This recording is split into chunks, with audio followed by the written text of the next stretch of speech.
Hello guys, welcome to our channel. ఈరోజు మా mummy చింత చిగురు పల్లీల పచ్చడి చేస్తుంది.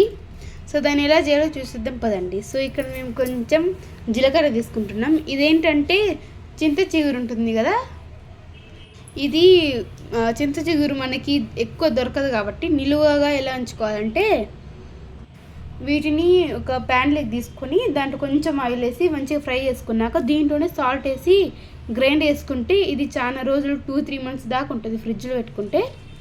సో నెక్స్ట్ మేము ఇక్కడ పల్లీలు తీసుకుంటున్నాం. తర్వాత వచ్చేసి ఇవి రెడ్ చిల్లీ అనమాట. మీకు ఇంకా కారం కావాలి అంటే సప్ప ఉంటుంది అనుకుంటే ఇంకా కొంచెం వేసుకోవచ్చు. సో తర్వాత ఇవి ఆనియన్స్ అనమాట. తర్వాత మేము ఇక్కడ గార్లిక్ తీసుకుంటున్నాం. గార్లిక్ వేసుకుంటే టేస్ట్ భలే ఉంటుంది. సో ఇక్కడ మమ్మీ కరివేపాకు ఇంత వేస్తుంది, ఎందుకంటే మనం పోపులో వేసుకుంటే పక్కన తీసి పెడుతున్నామని చెప్పి మా మమ్మీ దీంట్లో వేస్తుంది. సో ఇది కరివేపాకు హెయిర్ గ్రోత్కి కూడా చాలా మంచిది. సో మా మమ్మీ ఇప్పుడు ఏం చేస్తుందంటే ఒక ప్యాన్ తీసుకొని మనం ఏవైతే పల్లీలు ఉన్నాయి కదా అవి వేయించుకుంటుంది అనమాట. వేయించుకొని పక్కన తీసుకుంటుంది. తర్వాత మనం జీలకర్ర తీసుకున్నాం కదా, ఆ జీలకర్ర కూడా వీటిలో వేసుకొని మంచిగా ఫ్రై చేసుకోవాలి. జీలకర్ర మరీ అంత వేపుకుంటే ఏం కాదులేండి, మంచిగా స్మెల్ వస్తుందని చెప్పి వేయించుతున్నాం.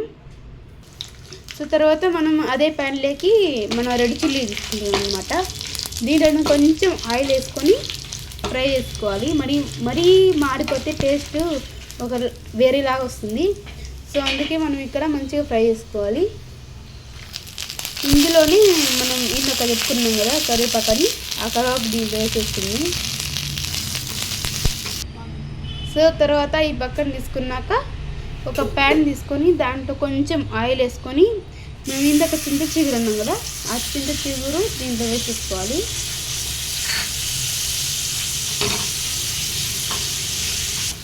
సో ఇది మంచిగా ఫ్రై అయ్యాక దీంట్లోనే కొంచెం వాటర్ వేసుకోవాలి. వేసుకొని మంచిగా మిక్స్ చేసుకోవాలి. సో తర్వాత వచ్చేసి మనం ఏవైతే ఫ్రై చేసుకున్నామో అవి వేసుకున్న ఒక జార్లో వేసుకోవాలి. దాంట్లో సాల్ట్ ఇంకా మన ఆనియన్స్ ఇంకా ఆ పేస్ట్ వేసుకోవాలి. వేసుకొని మిక్సీ వేసుకొని పక్కన పెట్టుకుందాం. సో తర్వాత ఒక ప్యాన్లోకి ఆయిల్ తీసుకుందాం. ఆ పచ్చట్లోకి మనం పోపు పెట్టుకోవాలి కదా, ఆ పోపు వేసుకుంటున్నాం. సో ఇక్కడ పెరుగు అవి ఉంటాయి కదా, పెరుగు మిరపకాయలు అంటారు, అవి వేస్తున్నాం టేస్ట్ బాగా వస్తాయని. సో ఇందులోనే కొంచెం కరివేపాకు కూడా వేసుకుంటున్నాం. ఇందులోనే కొంచెం టర్మరిక్ అదే పసుపు అనమాట. ఆ పసుపు తీసి పసుపు అంటున్నా తాలింపు తీసి ఆ గిన్నెలో వేసుకుంటే అంతే. బాయ్.